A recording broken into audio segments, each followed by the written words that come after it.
Good morning, ladies and gentlemen. Thank you for joining us here at the Heritage Foundation in our Lewis Lehrman Auditorium. We, of course, welcome those who join us on all of these occasions on our heritage.org website. As we prepare to begin, we would ask everyone in-house to make that courtesy check that your cell phones and other noise-making devices have been turned off. It's always appreciated for those recording as well as, of course, for our speakers. Our internet viewers are always welcome to send questions or comments simply emailing us at speaker@heritage.org, and we will post the program within 24 hours on the Heritage homepage for everyone's future reference. Hosting our discussion this morning is Stephen Bucci. Dr. Bucci is director of our Douglas and Sarah Allison Center for Foreign Policy Studies. He previously served here as Senior Research Fellow for Defense and Homeland Security. He is well versed in special operations and cybersecurity as well as defense support to civil authorities. He served 3 decades as an Army Special Forces officer and top Pentagon official. When he retired from the Army, he continued at the Pentagon as Deputy Assistant Secretary of Defense, Homeland Defense, and American Security Affairs. And immediately prior to joining us here, he was a lead consultant at IBM on cybersecurity. Please join me in welcoming Dr. Bucci. Steve? Well, good morning to everyone, both here and in the virtual world. We appreciate you being here. This is the penultimate event of our Protect America Month program. We've been focusing all the month of May on various defense and security related subjects and programs, and we're excited about this morning. We have for you 2 keynote speakers and 1 panel, and we're going to frankly cram a lot of information into a short period of time. So once we get started, strap into your seats and get ready. The first speaker is Major General James V. Young, Bo Young. Bo is the Chief of Staff of the Army Reserve, has been in that position since June of last year, and he is responsible for the synchronization and integration of the Army Reserve staff and leading its strategic and operational planning, activities, and execution. That's a mouthful, but he's basically responsible for making sure that the Army Reserve can do everything that his boss and his boss's bosses, who are the Secretary of Defense and the President, that organization can do everything that we require of them, which frankly is quite a lot.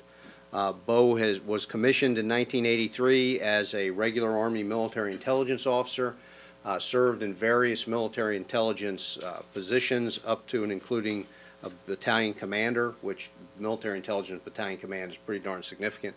And he has also been the senior military intelligence officer in the Army Reserve for quite a while.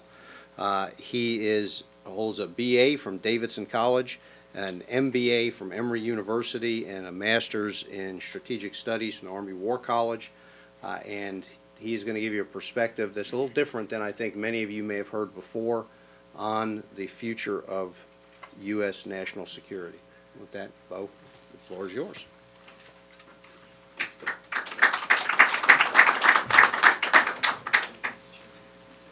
Good morning, everyone. On behalf of Lieutenant General Jeff Talley, the 32nd Chief of your Federal Reserve, I'd like to say thanks for inviting us. We're really delighted to be here. It's a personal honor to be in front of such a prestigious audience and organization. And as Steve said, I've been asked to talk to you a little bit about the Army's Federal Reserve and how we see the Army Reserve contributing to meet the global security challenges our nation faces, particularly post-Afghanistan.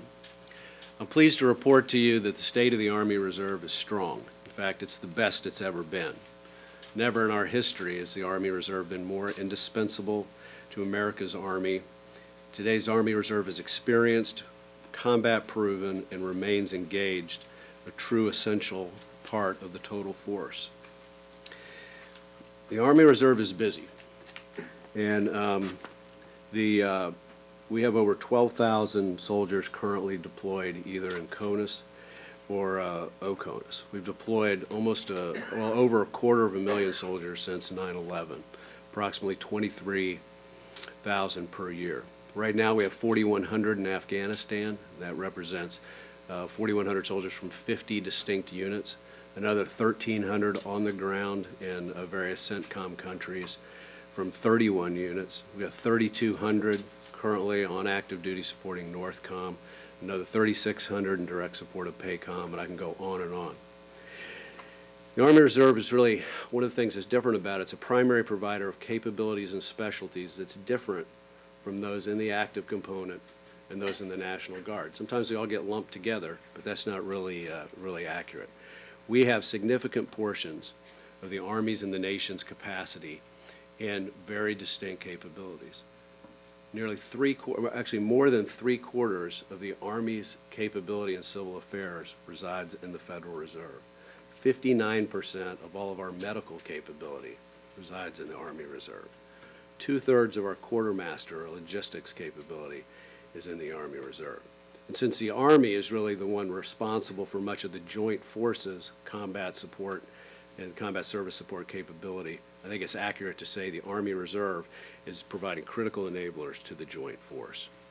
Your Army Reserve is 200,000 fully trained, highly skilled soldiers from 148 different MOSs with skills largely transferable to and from the private sector. And 26% of those soldiers hold more than one occupational specialty. The Army Reserve is in all 50 states, in 1,200 different locations, and provides that vital and key connection to a nation that in some ways kind of grows further and further apart from its Army. So we share this with our sisters and brothers in the National Guard. The National Guard, which is a great organization, great units, and great leaders. I was privileged to command a National Guard company in combat, but the National Guard and the Army Reserve are distinctly different. It's important to keep that in mind. They have different missions, different compositions, different authorities, different chains of command, very different operation. Your Army Reserve is efficient.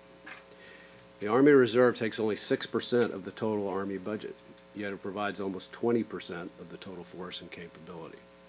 We're the only Army component that's a single command, and this structure allows for immediate access and use of the Army Reserve soldiers for missions, whether they be abroad or at home. We're the second largest command in the whole Army. We have the second largest budget. We're larger than the active component Marine Corps. And we are by far the largest 3-star Army command. Today, your Army Reserve is focused, of course, on the budget challenges, the size of the Army, the size of the Army Reserve, the budget realities, and how all that is going to play together. Of course, this organization has written much, discussed much about the budget, sequestration's impact. It's important to understand that the Army Reserve and the National Guard and the active Army, they have different appropriations from Congress. So it's not all one big giant pot of money, of course, but it's very specific to each of the different components. And clearly we're moving forward expecting a lower funding level over the next few years. In the short term, the way the budget cuts have had an impact on us, I would point out two very distinct ways. One is with the 11-day furlough. You know, sometimes government employees get beat on a little bit by people in the press and other places. But these are real people, and this is real money. And this is 20%, a 20% pay cut for the folks over the time frame that the furlough is going to take place. You know, most of my work experience has been in the private sector. And I've had to do this, my private sector jobs, more times than I would admit. And so a lot of people come into government service for the security that you know, they don't necessarily find in the private sector. And so this is a pretty big financial shock, and it's definitely a cultural shock for our folks. The second way the budget impact has been significant to us is it's forced the active component to cancel many of their major training exercises. And the Army Reserve is embedded in those training exercises. So we've just over the last few months, the active component has canceled 6 combat training center rotations, 2 functional exercises, several overseas deployment events, and it's impacted 83 Army Reserve units and almost 4,600 soldiers that trained the year before basically to get ready for this event, and then at the last minute were remissioned to do something else that frankly was less efficient and less effective. We've had decrements in our medical readiness account. It's taken us many years, frankly, to get to a level of medical readiness that's pretty high. Our depot level maintenance will be decremented. And what's the short-term impact of that? Well, the short-term impact is probably not that bad, but longer-term impact is a little unclear. We know there are going to be second and third order effects of slowing down institutional training. A lot of our schoolhouses depend on civilians, depend on contractors. That's been cut back. That lowers the amount of throughput and capacity that these schools have. And eventually that's going to have a second and third order impact in terms of readiness and potentially in terms of the amount of people that we're able to retain. Having said all that, there's no plans to cancel any of the Army Reserve sponsored collective training exercises. You know, culturally, most of our leadership comes from the private sector. We're used to doing more with less or trying to do more with less. Our boss says we're not going to do more with less, we'll just do less with less, and we'll just be smart about how we do it. The Army Reserve does have some advantages. Our units tend to be a little smaller. We tend to deploy them in platoon, company, team sizes. And regardless of your specialty, it's easier to do that, frankly, for a smaller unit than a larger unit. So one thing I'd ask you to keep in mind is the Army Reserve is currently doing all of this training with, generally speaking, about 39 total days of training a year. Now, that's the same amount we've had at least since I've been in the Army, probably much further going back. So the Army Reserve is making do, and you can still count on the Army Reserve even in a constrained environment. The big question, kind of beyond sequestration, beyond the budgets, is really how do we define the operational reserve? And we've all sort of talked about it. We all think we know what it is, but frankly, I've not seen a consistent definition from anyone about what the Army Reserve is. And you know, heretofore, the conversation when you talk about an operational reserve has really revolved around the concept of usage, okay, as the prime determinant of the definition. And we think, frankly, that's a little thin. It's a little short-sighted. The usage is only one measure of the operational reserve. After all, if you want to be used all the time, you should be in the active component, not the reserve component. There's three elements that we think make up the operational reserve, and would be in our definition per se. And we call them plan, prepare, and provide. And plan is how do we best use the Army Reserve in the prepare and shape phases of the prepare, shape, prevent, shape, and win construct. The way we're going to do this is with a comprehensive Army Reserve regional alignment strategy that mirrors what the Army is doing with regional alignment. Now, we've had regional alignment in most of our formations for years in some cases, but we're going to regionally align all of our remaining brigade level formations, most of our battalion level formations, and to accelerate and amplify the regional alignment strategy, we're going to build a new organization called the AREC. And the AREC stands for Army Reserve Engagement Cell. It'll be led by a brigadier general and a colonel. It'll consist of between 16 and 20 full-time cross-functional planners. We're going to forward station the AREC at the ASCCs of the COCOMs. They'll still be assigned to USARC, but we're going to link them to our operational and functional commands. At the COCOMs and the corps, we'll have a smaller version, 6 to 10 people, called an ARET. So the ARECs and the ARETs are designed to address gaps in the Army Reserve support to the active component to facilitate Army Reserve unit employment in the COCOMs and to provide a reach-back conduit to CONUS-based capabilities and ensuring that the active component, to help the active component effectively and efficiently incorporate the Army Reserve as we move forward. Right now we're standing up ARECs and ARETs in USARPAC, USARAF, and R North. By this end of this summer, they'll be stood up in initial operating capability in USARPAC and 8th Army. And the best news is we're doing this at no additional cost. This is not additional force structure. This is not additional people. We basically made some hard decisions to look at where we have assets placed, to remission those assets, and to build these structures in support of regional alignment. The second element of plan, prepare, provide is prepare. And by prepare, we simply mean a renewed emphasis on the Army Reserve training strategy. We do this two ways. One is realistic, comprehensive home station training combined with a sufficient number of training days and an appropriate mix of live, virtual, constructive, and gaming enablers, which includes simulators that help the virtual and constructive training. And second, we're going to continue to participate in our large combat training center-like exercises that we have. These are ones we hold in our training centers, assessed by our own internal training commands. And better yet, the current budget level that we have really allows us to account for this level of training. So this minimal funding level, this 39 days, which I mentioned before, it's 45 days for a few units. Again, it speaks to the Army Reserve's efficiency, the Army Reserve's cost effectiveness, and that minimal funding level is critical if we're going to maintain an operational reserve. The third element of our construct is what we call provide. And by provide, we do mean actual usage. Some level of usage is important in the reserves. Usage isn't everything, but there's a couple reasons it's important. One, obviously, it keeps your skills sharp. You deploy, you go into an operational zone, it's what you're trained to do. The second reason, it is tangible proof of a commitment, a total force commitment to the operational reserve. So usage doesn't mean 9 to 12 months. It doesn't mean you have to go to a combat zone. But it means you have to be able to take us off the shelf and put us in the game when we're needed. And we might do that through theater security cooperation, military-to-military engagements, foreign military training. And in some ways, we can use some of the existing funding that we have for overseas deployment training or for annual training to get that done.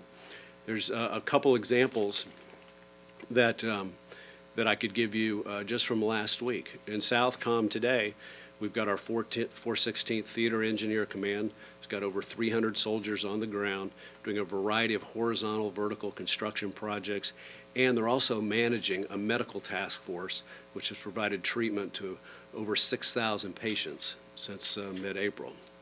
Our Intelligence Command, of course my favorite since that's where I came from, is in Africa, working with the AFRICOM G2 to develop an intelligence training course that 14 officers from 6 different African countries attended, including the Director of Military Intelligence from Niger.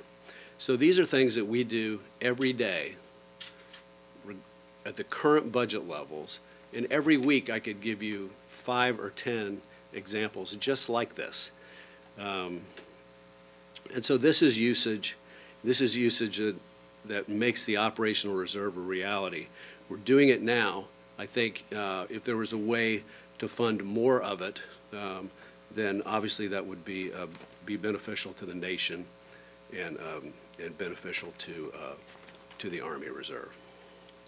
There's two other ways that we've two other parts of usage that I would talk about, and one is the recent legislation that was passed in 2012, NDAA, that we refer to as 12304 Alpha.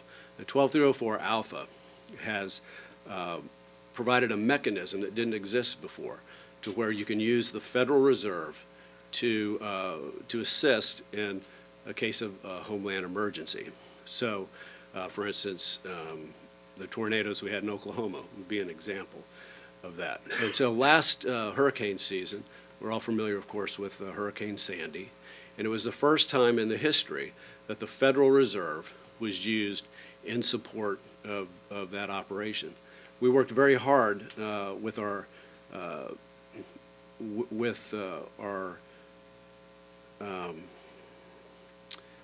with the active component and the other services and the other reserve components to get this legislation approved.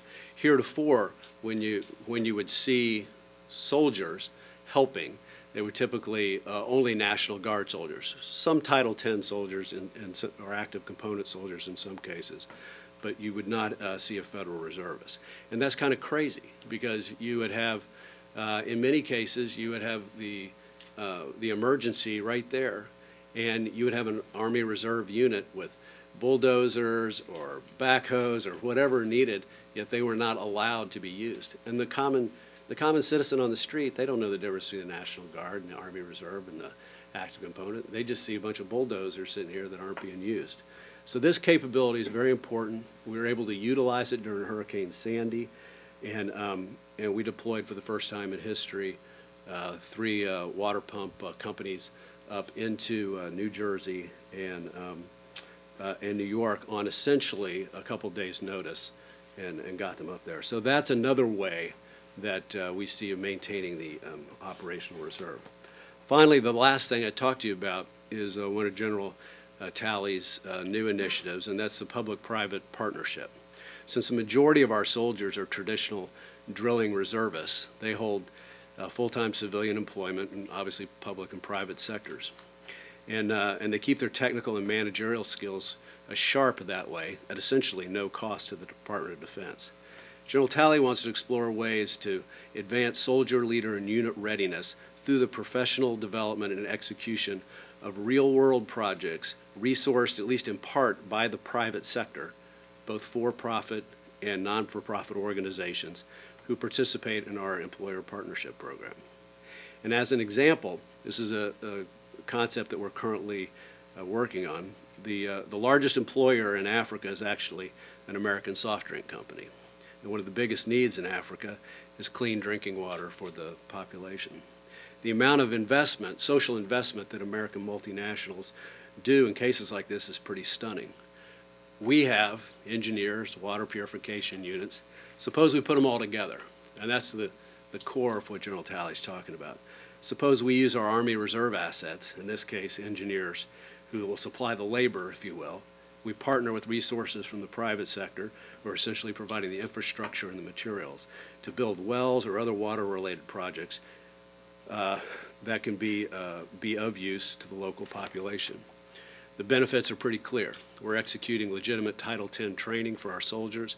We're executing projects that support the Army service and combatant commands. We're managing the best of our individual and leader training. We're marrying that with the best of industry, skill building. We're solidifying the link between America's military and the civilian community. And the outcome, of course, is worldwide projects that benefit soldiers, host nation populations, and the participating economies. And so we're exploring this, and we're looking for partners to kind of come forward and work on some of the initial proof of principle projects, and we're excited about where this can go.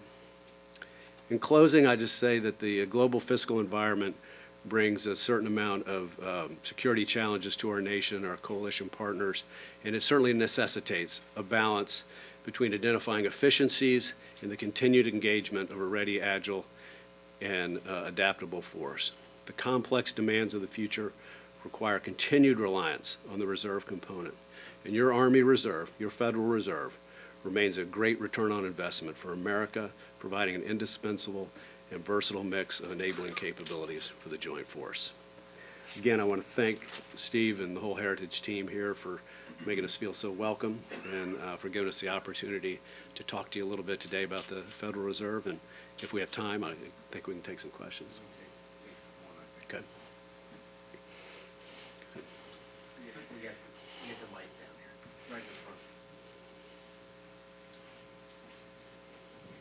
Thank you, General. I'm Preston Knoll with Tradition Family Property. Excuse me if I didn't catch something, but when I think about the Army Reserve, I'm also thinking about actual military operations. And I have read reports here and there, and I'm just wondering if you could clarify if this is accurate or inaccurate, that our military component, the soldier side, the combatant side, is running short of bullets for training. Is that accurate, inaccurate? What's the situation? I do not believe that's accurate as it pertains to the Army Reserve. I've not heard anything like that. I could not speak for the active component or the National Guard, but no, as far as I know, that is not accurate. That was pretty short. We have time for one more. One more. Yeah. Sir? Yes, sir. Sam Wright. I met you. I saw on NBC News maybe Monday evening a soldier in Oklahoma. It was introduced as being Army Reserve rather than Army National Guard. He was interviewed on air. Now, are there Army Reserve in Oklahoma, or maybe it's just the NBC reporter didn't understand the distinction and misidentified it? Well, that does happen occasionally. It's one of the reasons we try to differentiate between the two components. To my knowledge, we do not have any Army Reserve formations deployed in support of the tornado operations. As horrific as it was, and it's described as a war zone, and it looks a lot worse, frankly, than the war zones I've been to. I think it's a relatively compact area. I'd read where there's 200 National Guard soldiers deployed, so that kind of tells you, I think, that the area itself is fairly compact.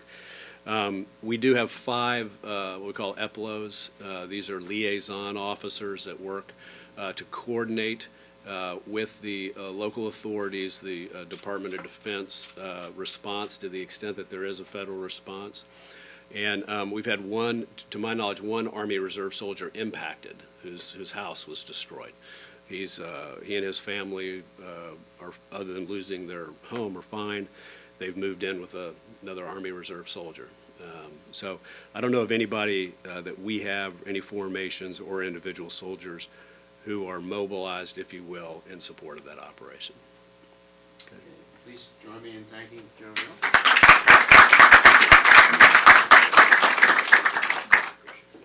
All right, panel, if you could come up, please.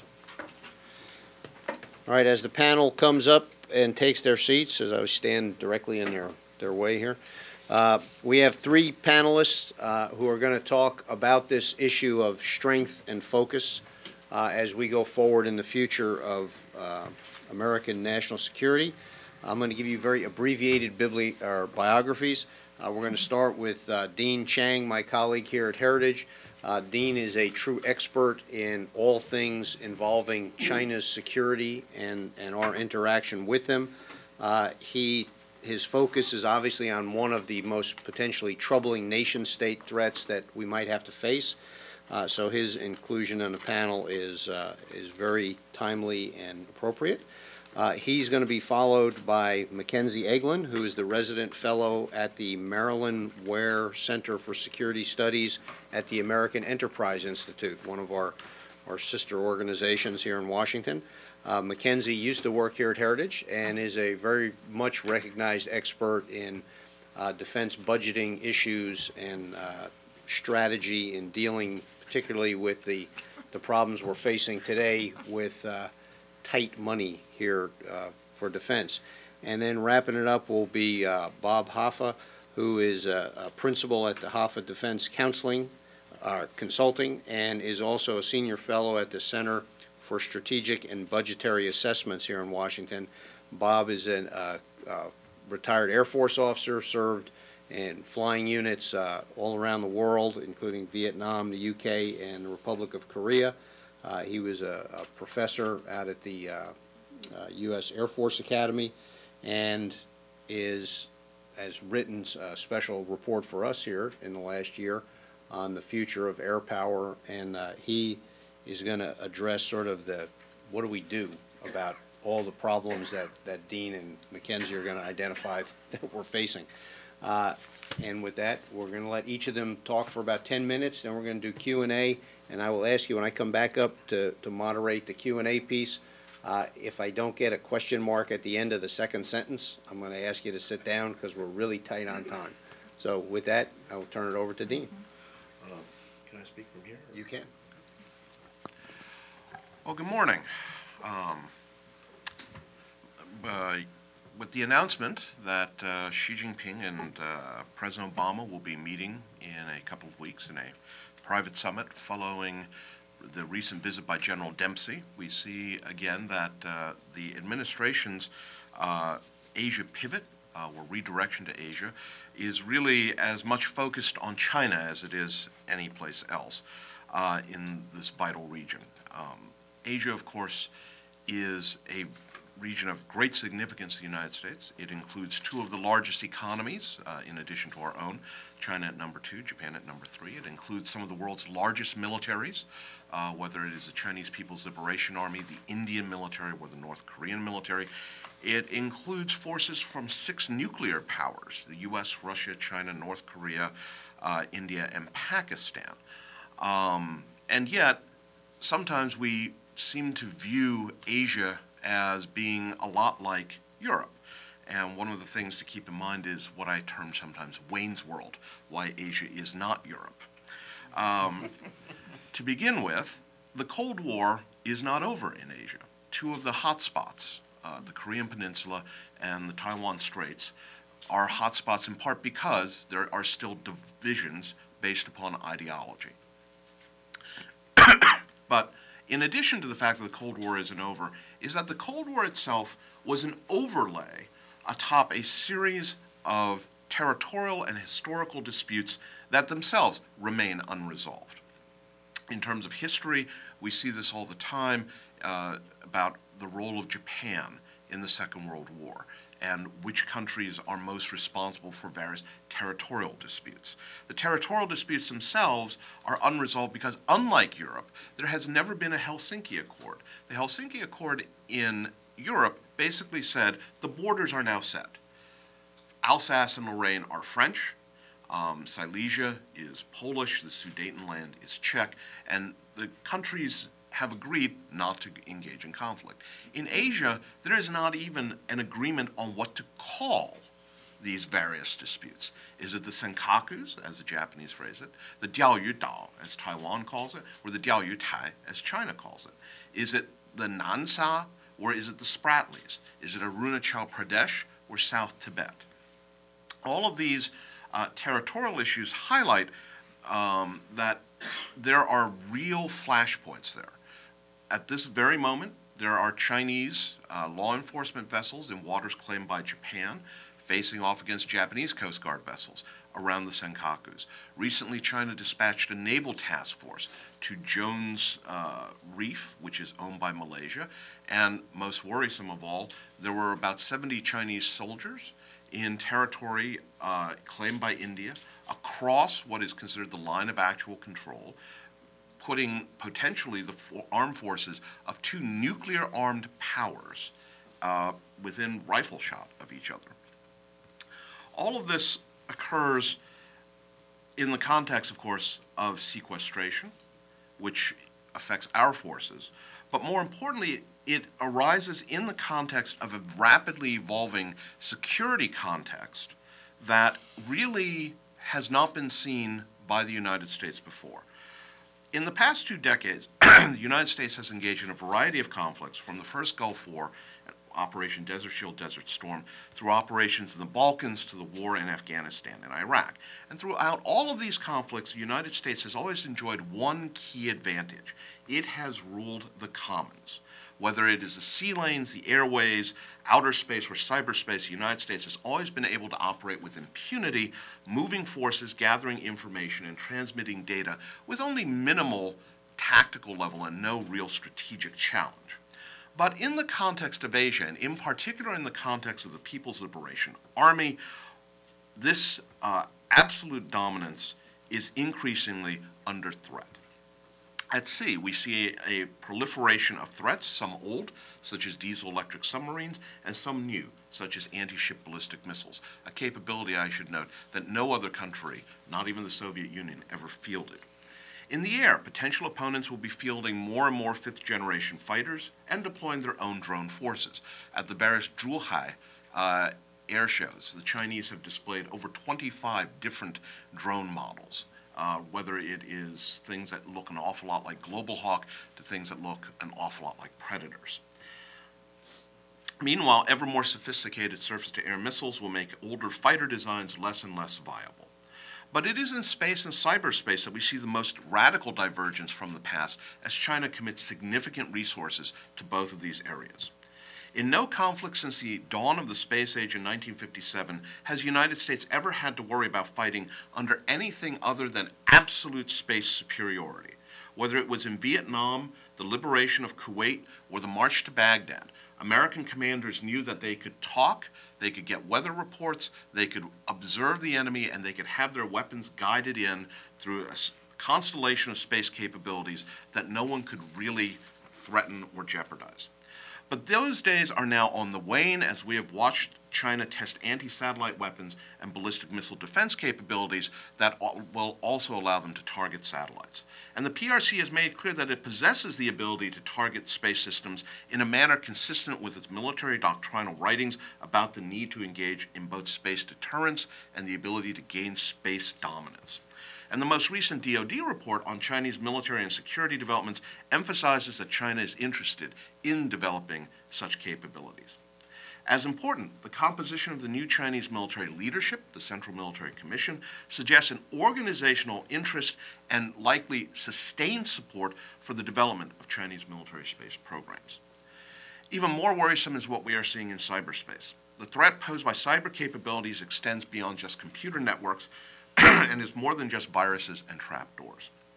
For example, through cyber means, one can as effectively attack a space constellation as by firing kinetic kill vehicles at the satellites themselves. And indeed, in some ways, a cyber capability is superior.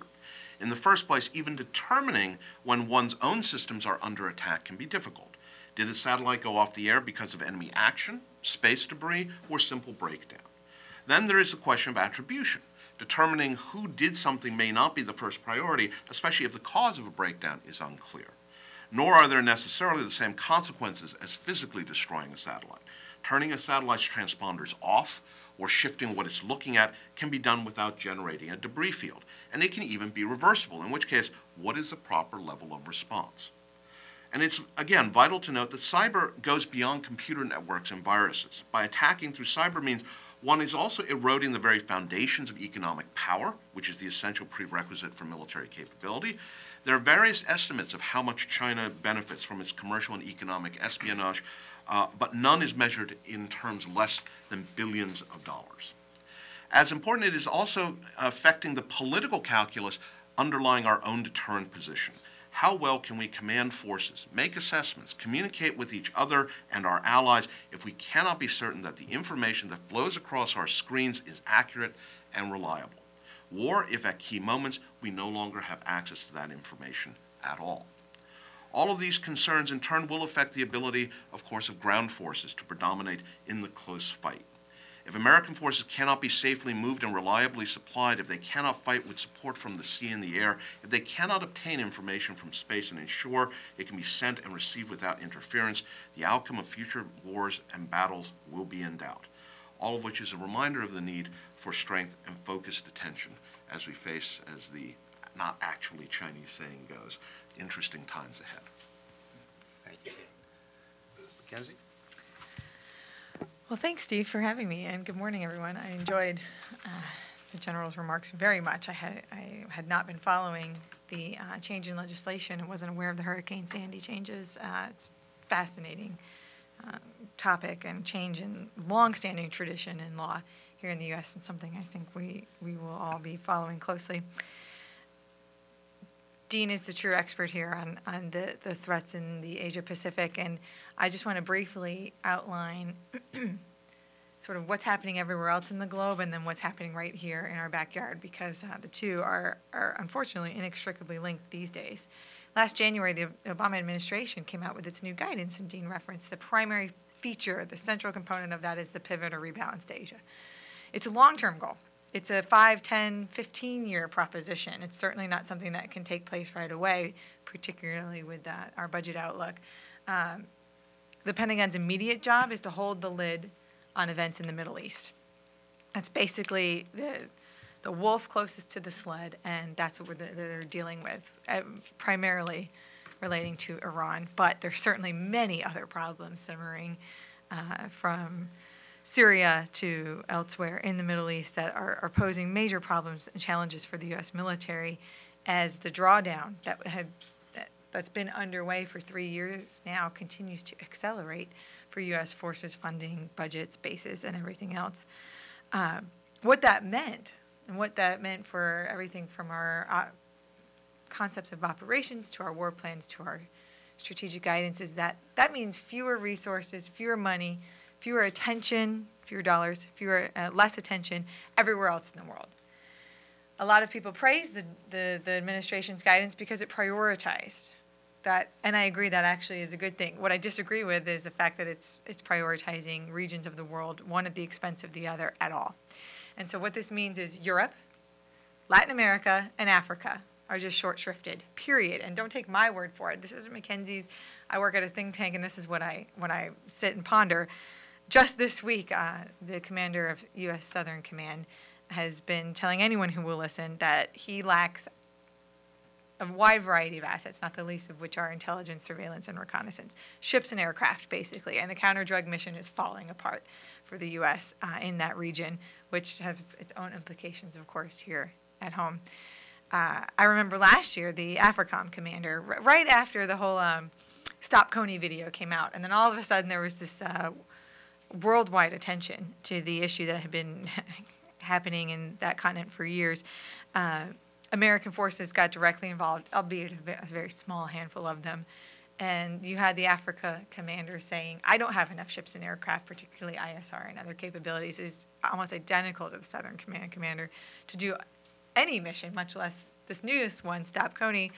But of course, now we have Air Force personnel supporting French forces for refueling in Mali. They're on their 400th mission or something at this point. We all think, oh, it'll last 2 weeks. It never does, of course. We're very good at getting involved and less good at getting out of things.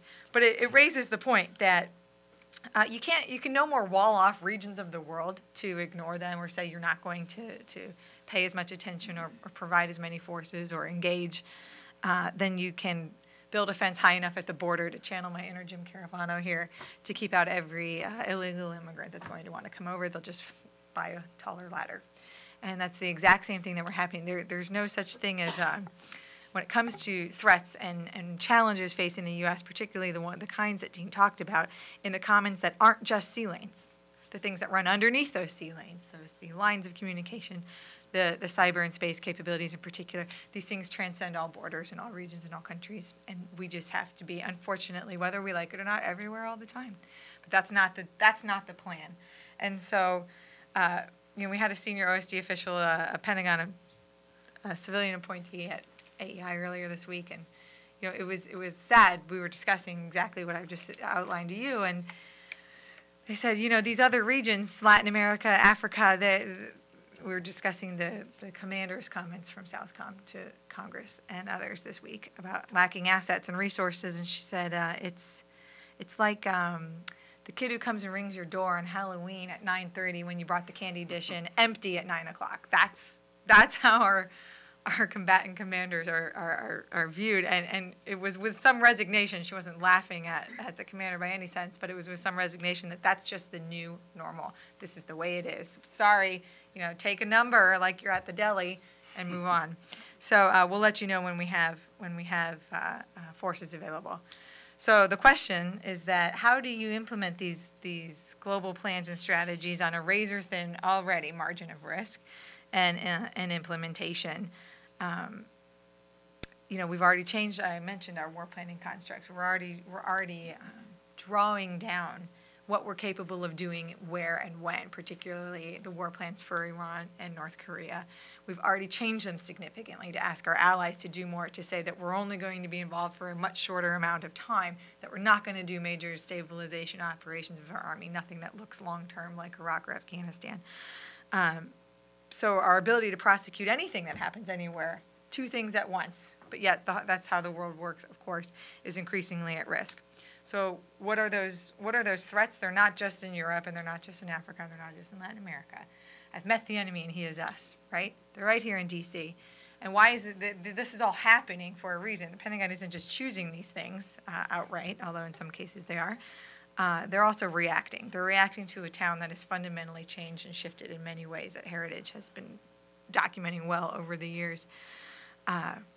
The changing political coalitions in Washington and the foreign policy consensus around what are America's greatest threats and how do we defeat them, both of those have been fundamentally shattered, and they will not be rebuilt easily, nor when they are will they look the same. So, your longstanding traditional defense hawks, your blue dog Democrats, the members of Congress, everyone from the Sam Nunns to the John Warners, the members who thought big picture about grand strategy and Goldwater Nichols and tackling those major questions of jointness and everything else for the Pentagon, those members are shrinking. the numbers of members who actually, the constituency for these questions and how to answer them with resources and other creative solutions is virtually down to zero at this point. And now everybody else has the louder microphone in this town. And so I can talk endlessly about the threats outside of these four walls, but really I would be remiss if I didn't point the finger just a little bit across the street and down the street. How are you? Thanks, Ray. Bob, can you solve all this? Yes, in just 10 minutes. Thank you, Steve. It's a pleasure to be here as part of the panel and to hear the General's remarks. You've heard a number of perspectives here on the future of national security. What I'd like to do is look to the military side with a nod to the defense industrial base to talk about some of those, how in terms of we might approach these problems in the future that have been outlined for us. You know, during the Cold War, the question that was asked of analysts, force planners, budgeteers was, how much is enough?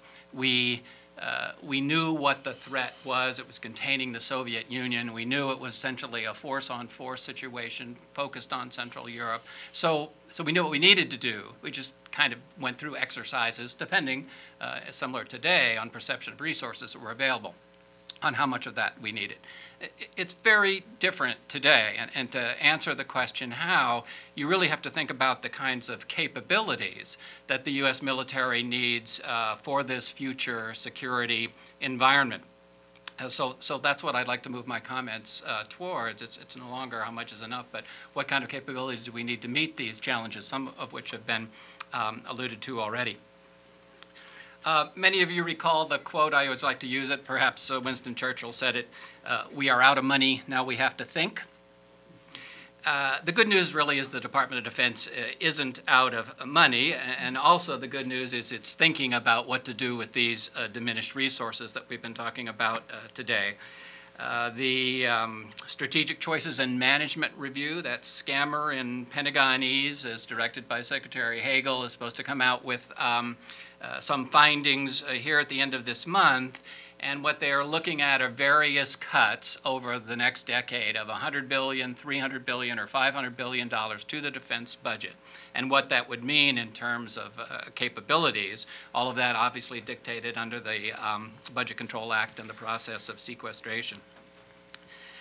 The problem facing DOD in trying to allocate its resources is that you don't want this to be a budget-driven exercise. You don't just want it to be, here's what we can do or can't do for these kinds of budgets that might be allocated in the future.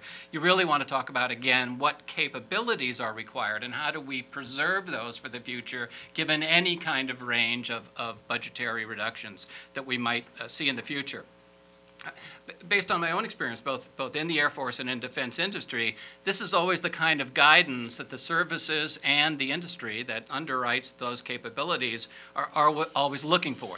They want that stability. They want to know what the objectives are. They want to know what kind of forces to build in the prioritization that Dean talked about and Mackenzie suggested perhaps was harmful in some ways. So let me start with just a little bit of background, move to the strategic guidance, also already referenced as it's evolving, and then offer my views on those priorities, the how that Steve asked me to address.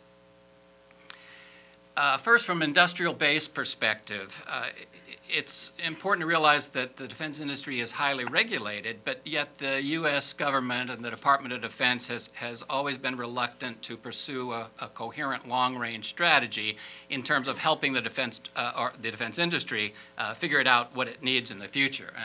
Jack Gansler, a student and practitioner in defense industry, said, you know, the United States is probably the only industrialized country in the world that doesn't treat its defense industry as a valuable national resource.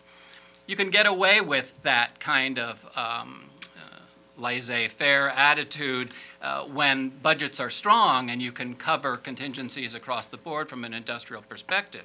But when you come to a time of budgetary austerity, then the industry really needs that guidance. It really needs that kind of clarity in terms of what the Defense Department thinks is important so it can swing its own resources in those directions, and you don't result in a situation where a capability is required but it hasn't been developed or fielded.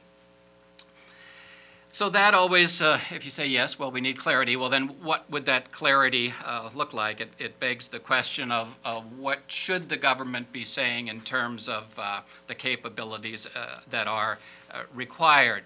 And we have, again, as been described from the podium and in the General's remarks, a different situation today. If you think back to the previous defense drawdowns, ones we're familiar with, post-Vietnam, post-Cold War, the threat receded, therefore budgets could drop down accordingly.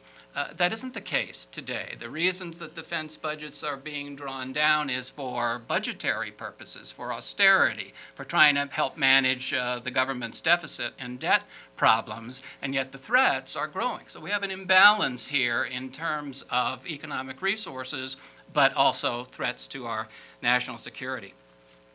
It's not only the defense industry that's clamoring for this clarity, it matters to the armed forces as well. Performed exceptionally well in Iraq and Afghanistan over the last decade. But the kinds of forces and the kind of capabilities that were developed and fielded and operationalized for those kinds of counterinsurgency, counter-terror conflicts, they're ill-suited to the sorts of challenges that Dean and Mackenzie talked about in what faces the United States for the future. And so far, all the services have been required to do, and General Young's comments, I think, were notable, it is to cut across the board. So they're furloughing and they're losing capability across all of those military specialties that he talked about, rather than being able to focus on certain ones that we know are going to be important in the future.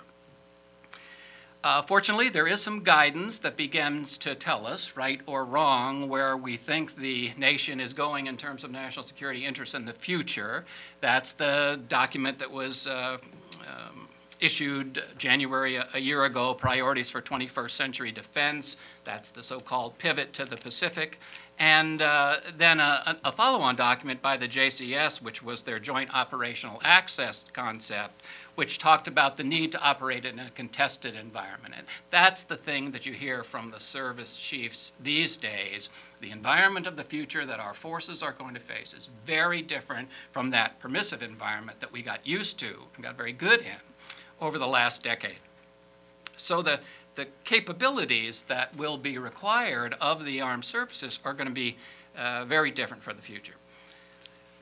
It's not just a pivot to the Pacific, as Mackenzie suggested, when my colleagues at CSBA like to talk about future security environments and challenges. They normally fall in three buckets. The first is terrorism, which seems to be on the front pages of the paper every day, but it's that nexus of radical Islam and transnational terrorism that has the potential for state failure, and I suppose Syria is the case study today of that, but that can stretch across the Islamic world and elsewhere. China, I can't match Dean's expertise here, a rising strategic competitor in a vital area of the Western Pacific that threatens the ability of the United States and its allies to maintain its interests in that area.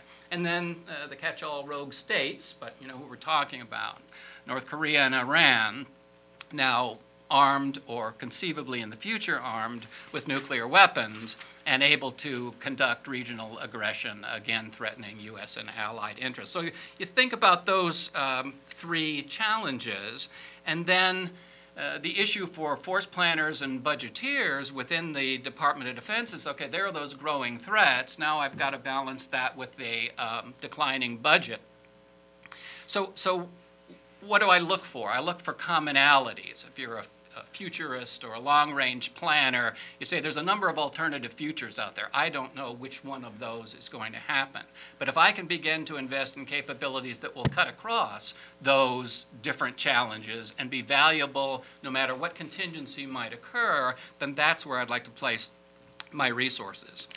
So if you think about containing China, it's not a politically polite way of saying it, but it's not a bad phrase. Deterring and defending against rogue nuclear armed states and countering terrorism. What are the common capabilities that we should be prioritizing and seeking to pursue within those reduced budgets? I can think of a number of them. I'll give you my view. Remember that you're going to be entering into, for the most part, contested environments. So long-range, survivable, non-nuclear precision strike. That can be on a variety of platforms, but you're going to need that kind of capability, and you want to keep it non-nuclear. The dominance of enemy defenses across all the domains, whether it's space, air, land, sea, cyber, you want to be able to dominate those defenses. Robust command and control and intelligence and surveillance. A lot of that probably needs to be space-based and defended in space. Unmanned vehicles of all sorts, air, land, sea, under the sea. Missile defense and electronic attack to include the use of directed energy and special forces.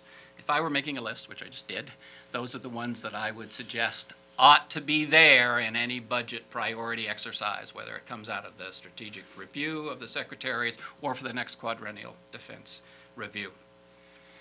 That's the kind of guidance that I think both the military and the industry need in order to shape their concepts and direct their investments.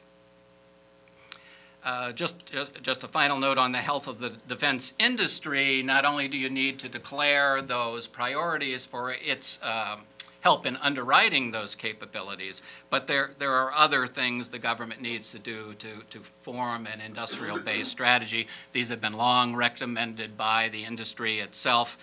They are things such as risk sharing and R&D, sharing some of those investments in cutting-edge technologies. Reducing compliance burdens on the industry, approving multi-year acquisition of certain programs so that you get stability in those, implementing export controls. We need to build capacity among our allies, particularly in the Pacific, but there are a lot of export control regulations that prevent us from doing that. Those need to be revisited. The missile technology control regime is a prime example, and those probably need to be revisited. So, closing, thank you to the Heritage team for this excellent series and for including me in the discussion today. I would just remind you at the end here that austerity isn't a scarcity of resources. It's a choice to constrain borrowing by reducing government spending. So perhaps the most important question in national security terms is how much should the defense budget contribute in bringing down the deficit? As some amounts are determined, $100, $300, $500 billion across the decade, choices need to be made in light of the security challenges that we all talked about the United States faces in the future, and the capabilities required to meet those challenges. If you can declare those priorities, if you can select those capabilities, that will help the armed forces shape their strategic concepts, and will also enable the defense industrial base to provide the capabilities required to underwrite those strategies in the future. Thank you.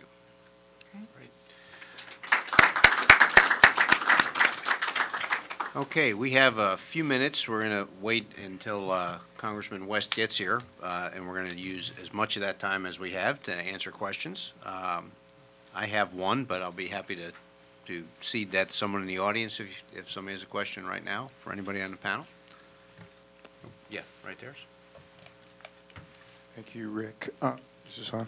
Okay. To lower the trade deficit with China, what about increasing the production activities deduction from 9% maximum to 27% maximum? I know the real solutions are tax reform, legal reform, regulatory reform, and spending reform, but that's not going to happen without 60 and 218 in the precedent, which could take till 2018.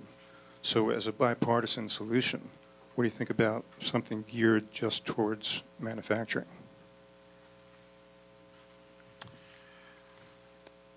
I guess that comes to me, except that I'm the Paul Mill person here, not the economist. I think that on the issue of the trade deficit between us and the PRC, the broad issues, did I mention I'm not an economist? I'm not an economist. On the issue of the trade deficit, where it comes down to is a combination of factors, one of which is that China makes things that we want to buy. Another part of this being that China is happy to take American dollars in the process. So that's part of this.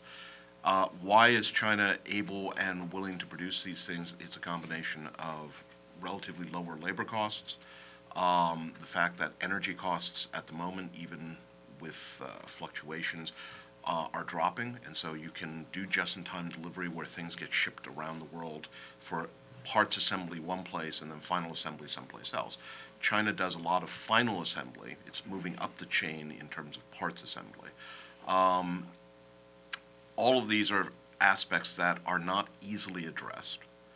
You highlighted a number of the things that affects other parts of the trade relationship, whether it is currency, whether it is intellectual property rights and China's lack of respect for them, whether it is environmental regulations, stronger outside China, weaker inside China. These are all things that ideally will be addressed, whether it is between President Xi and President Obama, or whether it is in the S&ED talks later this year, or whether it is between the working levels of our government and theirs as soon as we get some people appointed and approved. But these are all fairly intractable. At the end of the day, it is a matter of us getting our economy in order and them getting their economy in order and creating the conditions for Chinese consumers to be better off. They still have yet to spark real major internal demand, and at the same time for us to figure out what it is we want to spend our money on, whether it means renewed resources for defense, cutting the deficit, the two are not necessarily at odds, reform in things like welfare and overregulation here. So, and let me just note again, I'm not an economist. Either of the other two like to?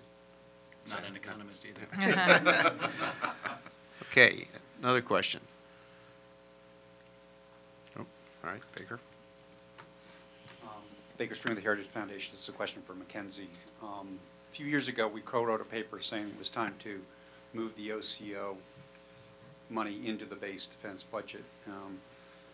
In the seat that you were exactly sitting in earlier this month, Todd Harrison, I agreed with him, said that the OCO number, when it was a final one, would come in from DOD probably between 40 and 50 billion dollars, and now we see that it's in excess of 79, which raises the question of how does the Department of Defense and its supporters in Congress counter what I think is almost inevitably going to be the charge that the administration is using the OCO escape mechanism under the spending caps, and not to see that proposed level of funding for OCO be cut back significantly.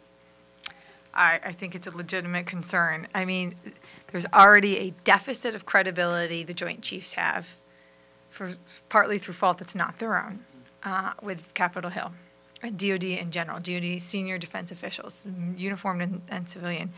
Part of it is because, a lot of the reason is because of the political decisions that have been made to date. So, for example, don't talk about the negative consequences of sequestration. Leading up to the fiscal cliff, the New Year's Day, combination of the Bush-era tax cuts expiring and the sequester going into effect, which disproportionately hits the military more than any other federal agency, relatively speaking. So the inability to plan and talk about that. So the sky wasn't falling and everything is fine. Then, of course, the fiscal cliff kicked the can and it went into effect, but not until March 1st. So there was a reprieve. And then the department was able to talk more at length about that. And so now you have a Capitol Hill that, a Congress that doesn't know what to believe.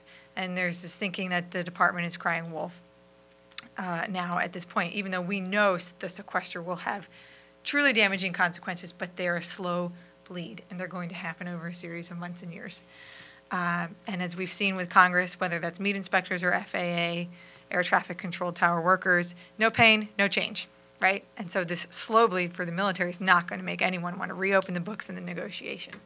These same things are affecting the perception of the war spending and the thinking around town by policymakers that the department is being political in its decision-making, and this is another one of them, using the war spending as an escape valve. That's right, to go around budget caps.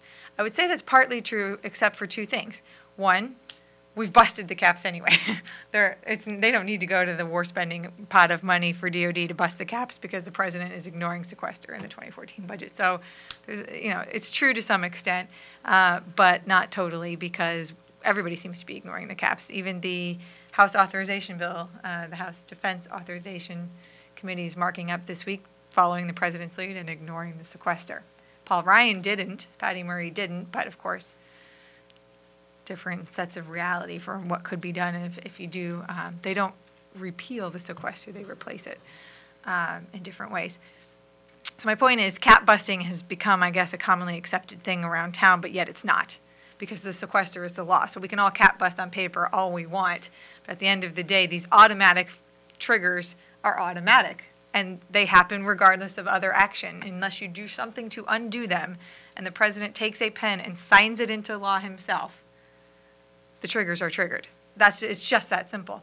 So are they vulnerable to these charges of sort of manipulation or political gerrymandering? Yeah, absolutely.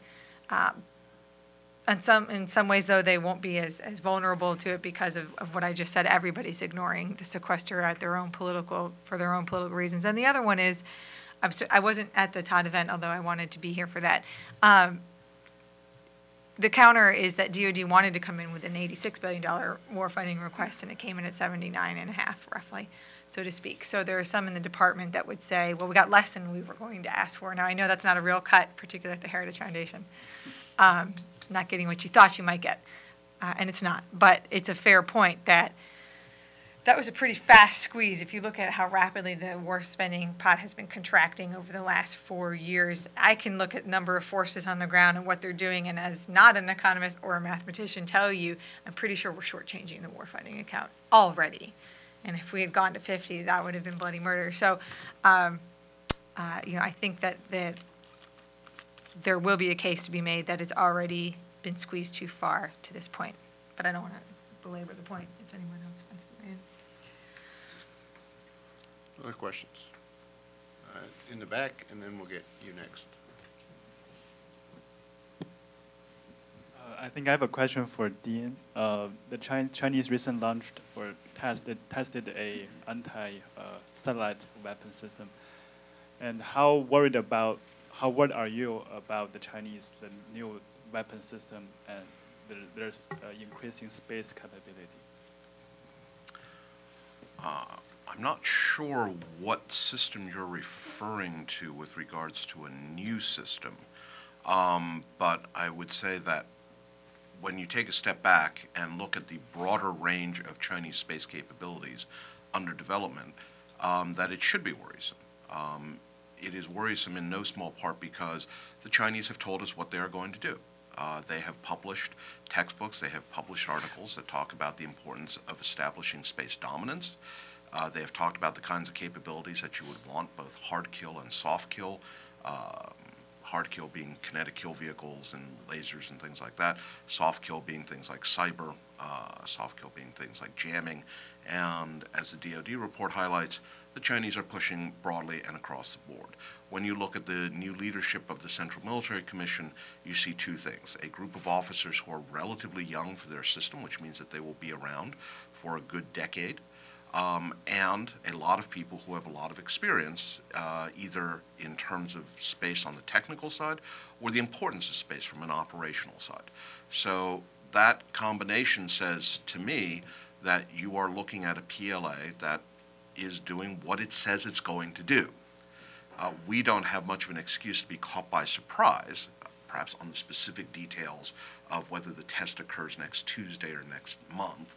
But the shape, the general direction, there is no real indication here of a China that is cutting back on its interest, its commitment, its bureaucratic and organizational emphases on developing military space capabilities. Okay, so we have the last question, and then we're going to introduce the... How would you change... It's on. You're okay. How would you change defense acquisition so that Congress has less control? For example, with the B-1 bomber, Congress, with those Republican bomber, Democrat bomber, the Army's told Congress that they didn't want formal tanks that they were told to buy, and how would you go about changing it? Okay. Bob, you want to try and take that one?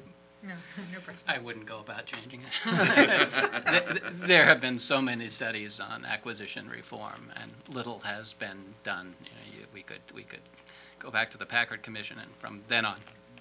And it's simply the system exists, and you're not going to change it. Congressional, your friends on Capitol Hill, will continue to exert their prerogative. So you can't close bases. You'll buy more 130s. You can't terminate Global Hawk Block 30. And we can be critical of Congress. I guess we just were. But also my experience from both service and industry has convinced me that there are a lot of smart defense analysts on Capitol Hill as well. Certainly constituencies and certain officials play a role that can foul up a service acquisition plan. On the other hand, there's great stability and expertise that exists, particularly on the Armed Services Committees in the House and the Senate. And those people have the ability to look further than the COCOMs do, and therefore it's not really a bad partnership. And maybe that's why all those acquisition reform measures never go anywhere, because the system, as clumsy and inefficient and politically inspired as it is, tends to work. All right, ladies and gentlemen, you have seen that it's no longer business as usual. It's not going to be, but it's still a bad, dangerous world out there, so we can't just say, well, defense really isn't that important. I would ask you to join me in thanking the panel for being here. Thank you. There you go. Now I get to stand up, and we have the final portion of our program. We're going to get a treat. We have former Congressman Alan West, who is going to be joining us. He spent 22 years in the United States Army, serving in Operation Desert Storm, in Operation Iraqi Freedom. He later served as a civilian in Afghanistan. And then he decided he would also then take up a different commission, this one in the United States Congress, where he served and did his darndest to get things done, particularly dealing with defense. And he is a keen observer and commentator on the issues that we face in this area, and he will now be our wrap-up speaker. Congressman?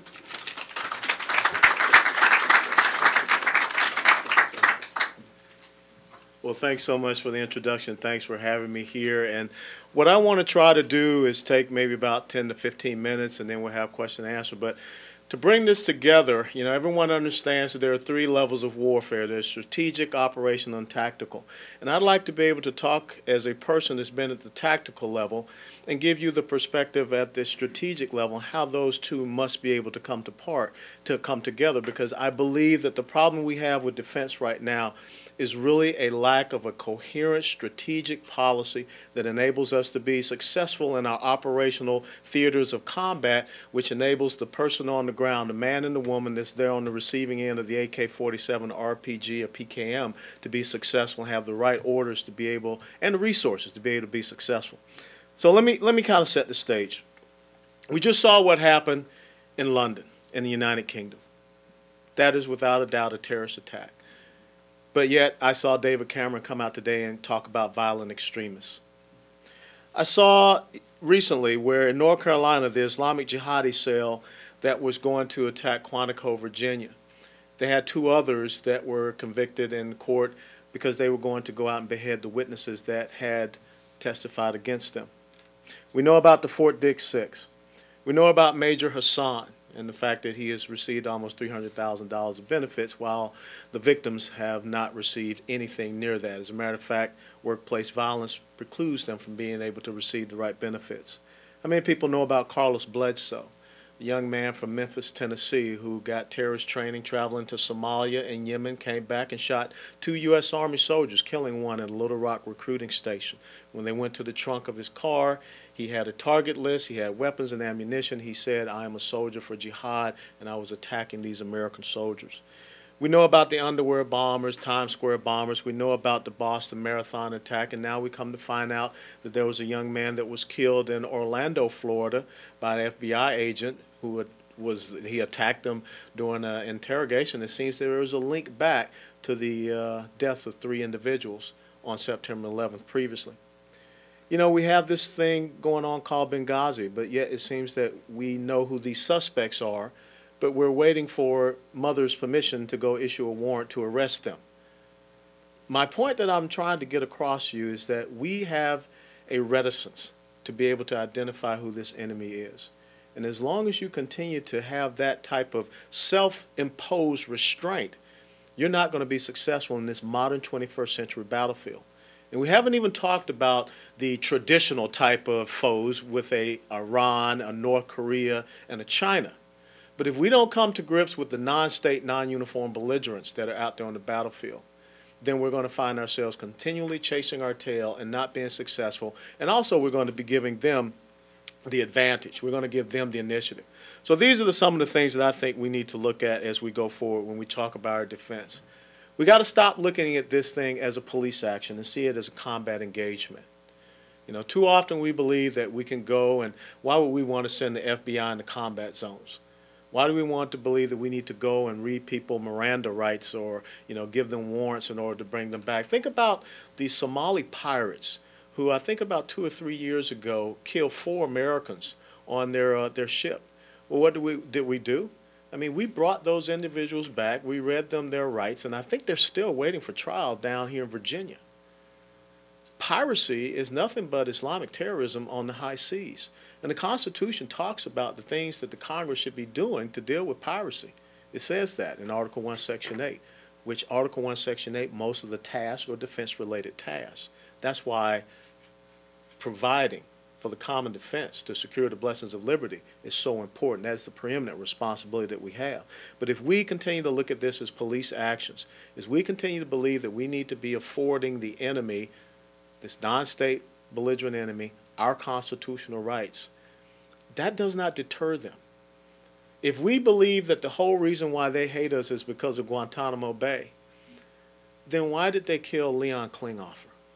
And if you don't know who Leon Klinghoffer is, I still vividly remember seeing the pictures of that as a young kid in high school, of a wheelchair-bound individual being pushed off the Achille Lauro.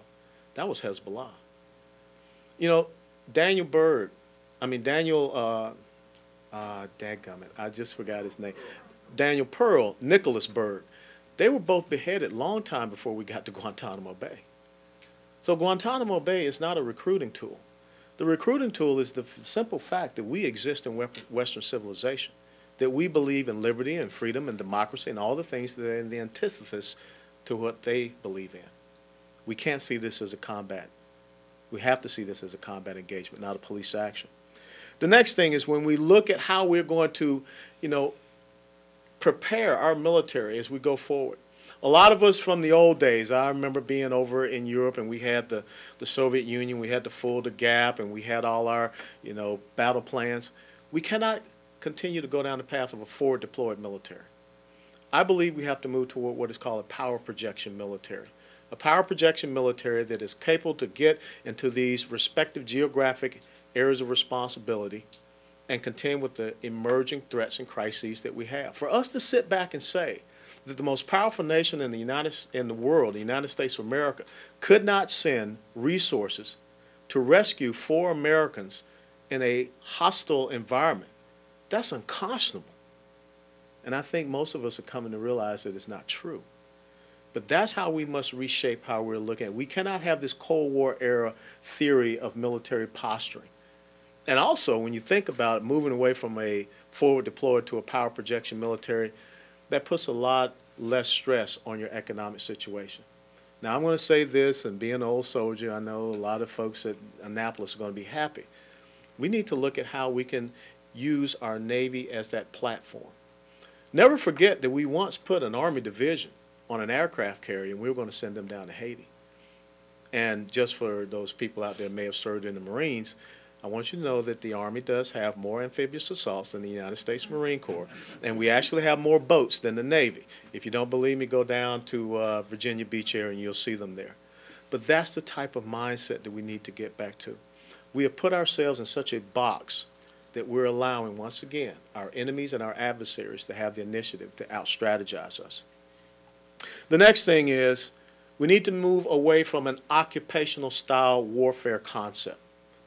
Sitting in a place for 10 years is not conducive to who we are as the United States of America. Our greatest asset militarily is our ability for strategic maneuver.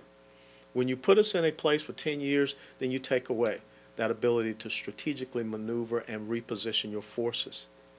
We are getting outmaneuvered by the enemy.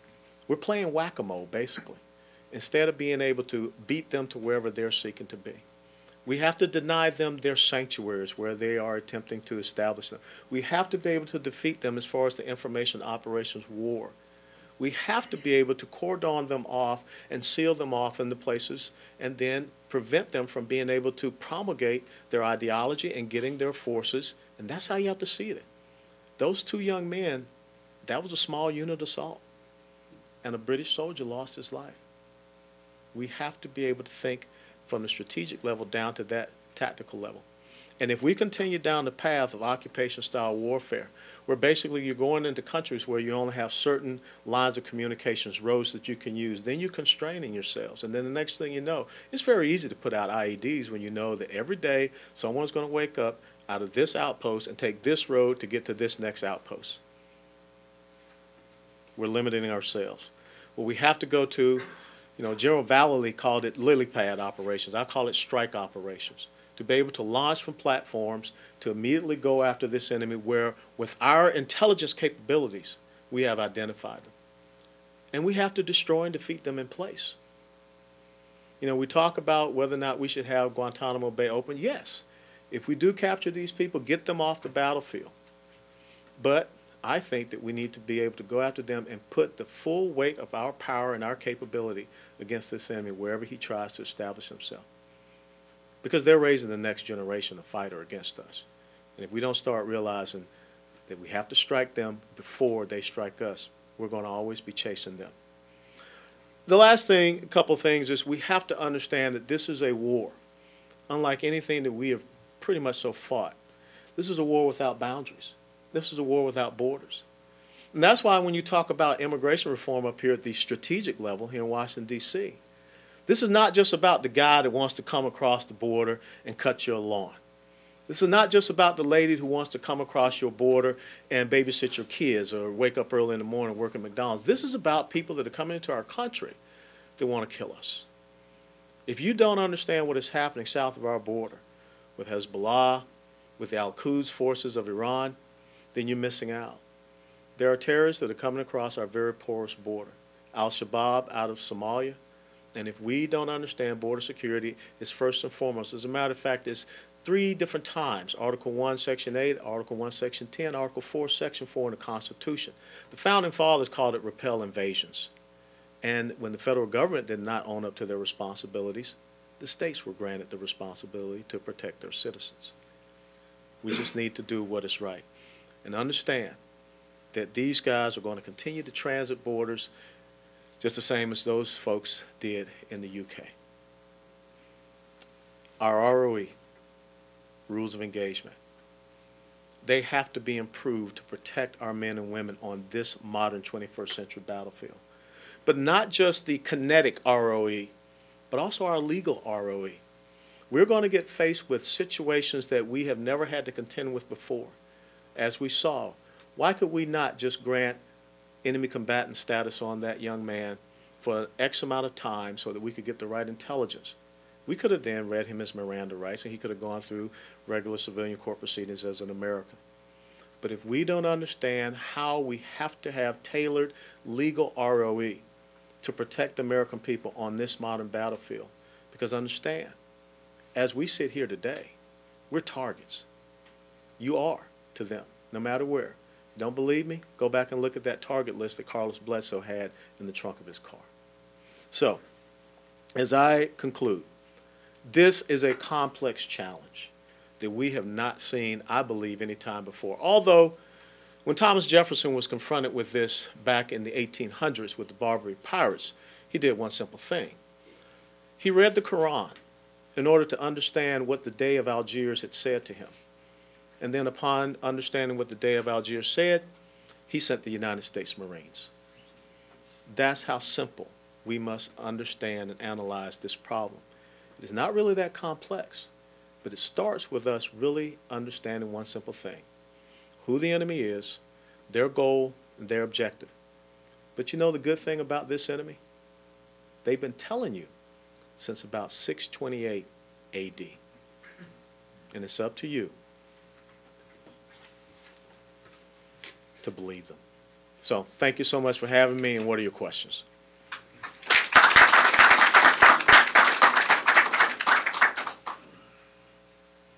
I couldn't have done that good. Yes, sir.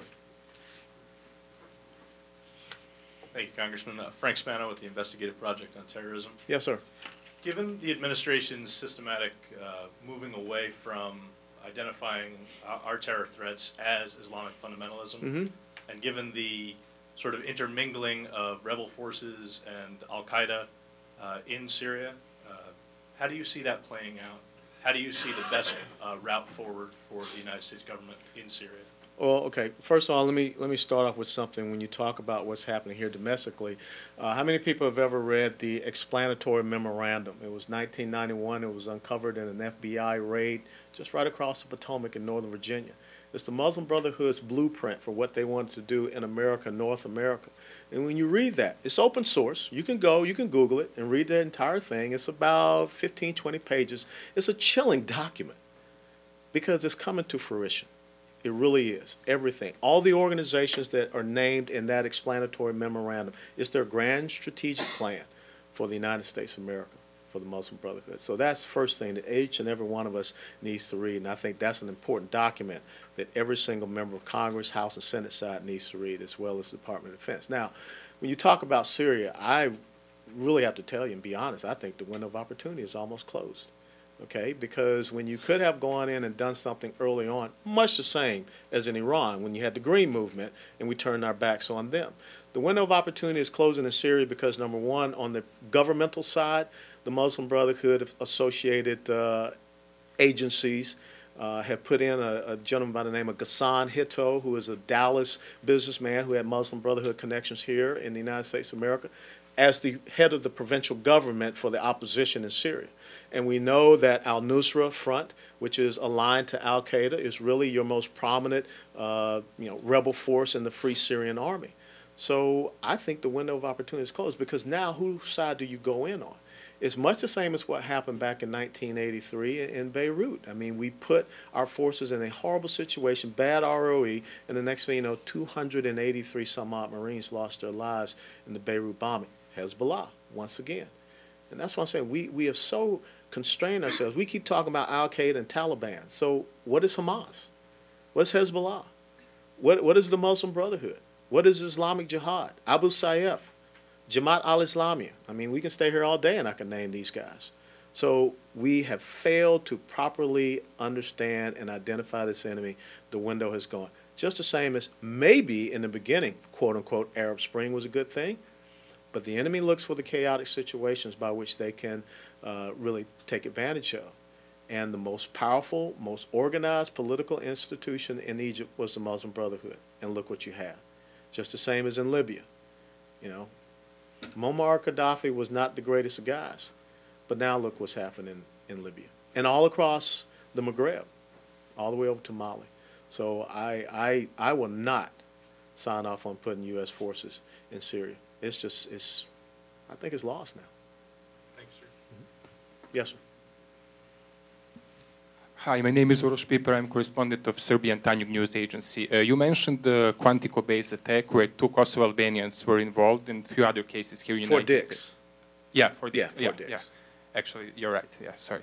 And my question is, we have American soldiers today in Kosovo. Do you think and Bill Clinton said that was only supposed to take like 2 or 3 years, right? do you think that American interests are in threat over there, and for how long do you think that American soldiers still will be there? Thank you. I mean, I don't know. I mean, I remember when they crossed the river to go into, you know, Bosnia and into the Balkans area. So I really don't know. I could not sit here and tell you what the goals and objectives are to have U.S. forces there anymore. So again, that's one of these places where the strategic level makes a decision, but we really don't understand their long-term or even short-term goals and objectives for doing that. And now, you go out and ask most Americans, are there still U.S. forces in Serbia? First of all, they'll say, what's Serbia? Okay, where are the Balkans? That's the real problem we have in our country, is educating our people. The second thing is that no one can answer that question. So I think that's the most important thing. What is our reason for being there? And then again, that comes back to what I just said. I don't like occupational style warfare.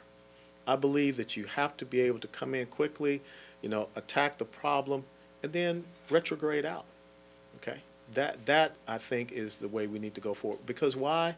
Look at our debt situation. You know, and when I first got to Kandahar, Afghanistan back in 2005, I mean, it was a, you know, dusty, sandy kind of little outpost. By the time I left Kandahar, Afghanistan in November 2007, it was a city. You had to have bus service to get around on Kandahar, Afghanistan, on that base. And that, you know, just the same as what we've done in Bagram, just the same as back in Vietnam, what we did in Da Nang. You know, think about it. When we initially had the program, and the name just slipped my mind, but where we had the special forces and our forces going out living with the indigenous people and everything, that precluded the Viet Cong forces from being able to come in and infiltrate. But then all of a sudden we decided to pull that back, and we created all these big bases and everything. What happened to the countryside? It went back to the bad guys. And so that's what we have to be able to look at is, you know, where we get in quickly, make the right type of associations, confront and battle against the enemy, and then we get out. Couple more? We'll just take one more here, sir. Hi, Colonel West, my name is Dave Zorg from California. Get the mic, please. Welcome. The question I have, the question you asked is why do we maintain the position we do regarding everything you just brought up? Why does this government take the positions that they take as opposed to taking the position that we all know is more effective? Wow, if I could answer that question, I would probably be winning that $600 million lottery thing. Is it all political correctness? Yes, it is political correctness. We have become, I mean, we have drawn ourselves into a box, you know, and I can understand why. I can understand if someone comes to you, you know, there was an interesting story. I don't know if you all remember Theo Van Gogh. He was the gentleman that did a film, and he was attacked by a jihadist, and the guy, you know, shot him and was stabbing him, was, you know, cutting his throat. And there were witnesses that said that as he was dying, he asked, and being killed, he asked the guy, can we talk about this? Well, the time for talk is pretty much so gone. Go back and look at that video of that young man from the UK standing there with blood-soaked hands, with a knife and a cleaver. And he told you exactly his intent. He told you exactly the thought process of this enemy. Now, you can continue to put your head in the sand. Now, I'm from down south in Georgia. If you put your head in the sand, you're going to expose a certain part of your anatomy, and it's going to get spanked. And that's what is occurring. If we do not understand the sovereignty and the security of the American people, and our allies, even worse. Think about the neighborhood that we have created for Israel between the Muslim Brotherhood, Hamas, Hezbollah, you know, whatever's going to come out of Syria. It's an incredibly horrific neighborhood now. Think about what is going on in Africa, in Mali, in Nigeria, that is occurring in Somalia, in East Africa, and is spreading down. This is a very determined enemy that we are allowing them to do whatever they want because we're afraid to stand up and say who they are. And we got to stop that. You got it. Thanks so much.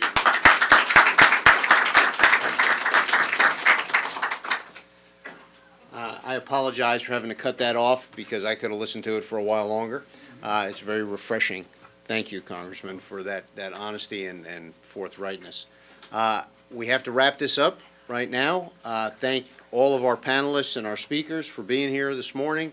I would like to invite any of you who wish to. There is a follow-on event to this, the final event of Protect America Month, which is upstairs in the Allison Auditorium with former Secretary of Defense Donald H. Rumsfeld. He'll be speaking about leadership and an issue that was very well brought up here in our final speaker in this get-together. Thank all the folks who watched online and all of you for being here. We appreciate you being here at Heritage. Thank you and good morning.